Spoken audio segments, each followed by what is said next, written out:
In this video, I'll show you some different storage options for your newsletter block on Squarespace. So where you're going to save those emails and how to find them later. Hi, I'm Christy Price. I'm a Squarespace expert and educator. And if you are walking along my Squarespace pre-launch checklist, welcome back. If you don't have that checklist yet, I'll drop a link below so you can grab it. I am here in my Sway template for service providers. If you're interested in checking out this template or any of the other templates in my shop, I'll drop a link below. But we're going to take a look at this newsletter block. So on the Sway template, it appears in the footer of every page. So I'll go ahead and click edit here and click into the footer so we can get into the newsletter block settings here. Once you're here, just double click the newsletter block. There are lots of changes you can make here. You can update the form name, which is important, instead of newsletter form 2. Probably want to just call it newsletter footer.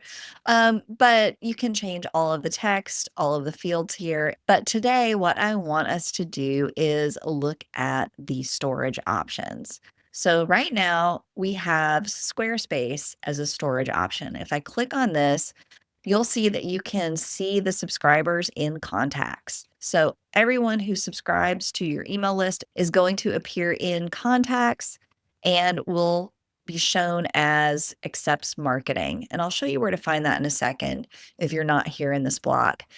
Secondly, you can choose to add this to a mailing list. Now, why might you want to do this?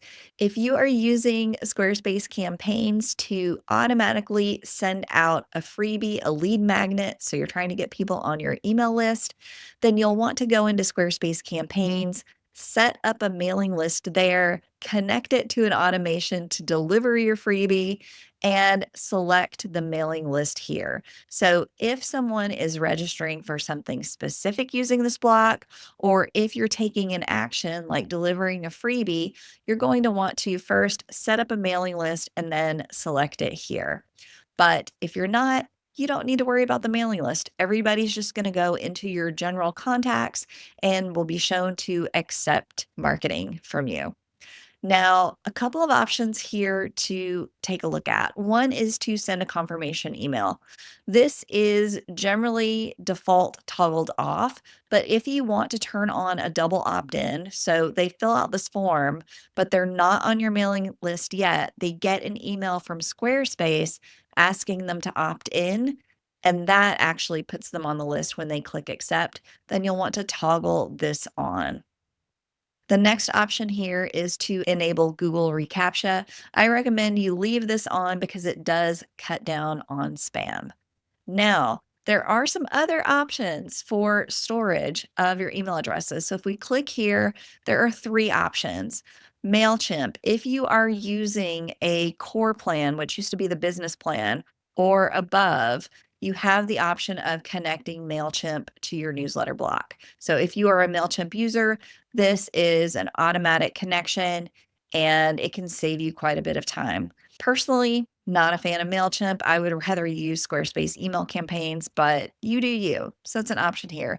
The other is Zapier. Zapier is an automation solution that lets one software talk to another. So if you are using, for example, Squarespace and Airtable, and you want to get emails from Squarespace newsletter block into Airtable, you would use Zapier to do that. So you can connect that up here. And finally, you can also dump all of this into Google Sheets inside of Google Drive. So if you want just a backup of this outside of Squarespace, or if you need this in a spreadsheet format, you can connect Google Drive here and save these newsletter responses to Google Drive. But for our purposes today, I am fine with the Squarespace connection. And once you have that set, let me go ahead and show you where those will live. So if we back out into our main menu on Squarespace and we click contacts, you're going to see here there aren't any contacts in here. This is a new template I've just opened up. But if we click lists and segments, you're going to have subscribers here. And this is where everyone that has filled out one of your newsletter blocks or has chosen in a form to accept emails from you will be shown here. These are all of your subscribers.